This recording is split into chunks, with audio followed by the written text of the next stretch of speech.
Here we have a map of a zoomed in section around the Bear Lake area of Rocky Mountain National Park. You can see we have some lakes, streams, vegetation, and trails in the map. And it's nicely symbolized and it looks pretty good.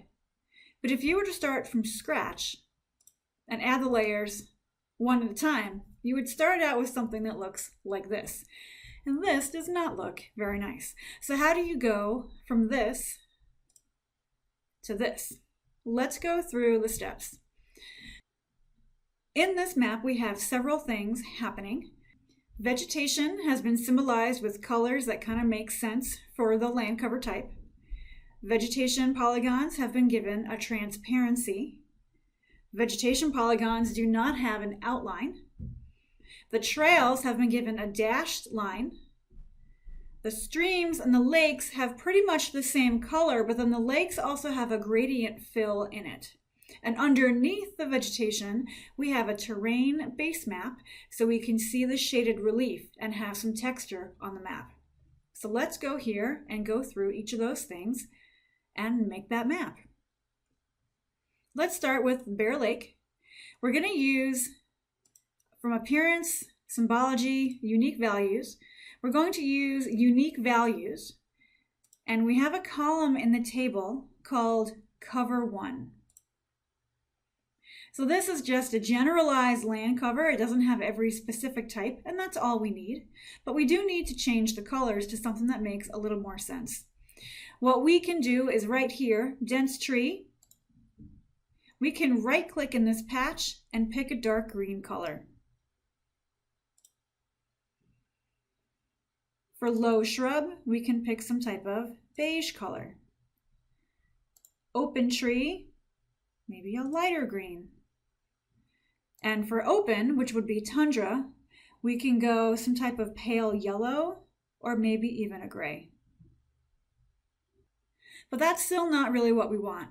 We want to take away the outlines to make it look a little bit smoother. So what I'm going to do is on the right side of my Symbology pane, go to More, Format All Symbols, so I can make changes in bulk that will impact all 4 of those types. And I'm going to make my outline width be 0. But I still need to make it transparent so I can see the terrain underneath. So again, I'm going to click on the layer, go up to Appearance, and I'm going to change my transparency to about 50. You can also type in 50 if you need it to be exact. I've changed my open color to more of a beigey peach color, so it looks a little bit better. Next thing to change will be the streams. So for streams, we can go and just pick a blue shade.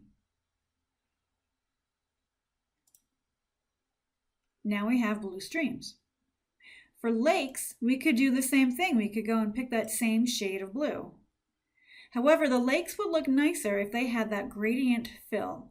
So for that, we can go to the right, click on the symbol patch, and then we want to click on the middle button here where we can actually get to the layers and get to the outline separate from the fill. So instead of a solid fill, we want to do a gradient fill. And we want to pick 2 shades of blue that would look nice. So we want to pick the same blue that we had already, and then maybe just a lighter shade of blue. So the best thing to do, instead of this white, the best thing to do is pick that same shade of blue, and then go back into Color Properties, change the color model to HSV, that's hue saturation value. And we just want to change the saturation to make it a little bit lighter. So that way the color is in the same family, it's just a little bit paler. And then hit OK. Now we can see a sample on the bottom of what it will look like. It looks a little bit rough, so I'm going to go to Pattern. I'm going to make it have 15 intervals, and that makes it a little bit smoother. You can also play around with this number here for how much of the lake it will fill in or if it will look more like a border. All right, that looks pretty good. The next thing we're going to change will be the trails. So we can click on the trail symbol over here. And we're still in that layers mode that we were in before, but if you weren't, then you would get something that looks like this. So what we want to do is stay in the layers mode. And then notice that down here, we have a dash effect. Click on dash effect, pick a dash style that you want, hit apply just to test it out. So those dashes are kind of large. You can play around with these numbers here. I'm going to make it 4, 4, and you can see what that does. You can keep playing with these numbers until you see something that you like. You can make them different numbers as well. And it really changes how the line looks. And that is how you make the ugly thing that we started with into this nice view. So here's that finished product again that we started with, and here's what we just did in about 5 minutes of time. The colors are a little bit different, but overall it's pretty much the same. You can tweak the colors, you can tweak the gradients, play around with transparency. I think I might actually want more transparency, so I'm going to go a little bit more on that, about 66. And there you have it. One last thing to remember though is that the order that it's listed here is the order that they'll draw in the map. Notice that we now have streams on top of lakes. We don't really want that, so we actually want to put the streams under the lake, and that makes it look a little bit better. Our lakes also still have an outline.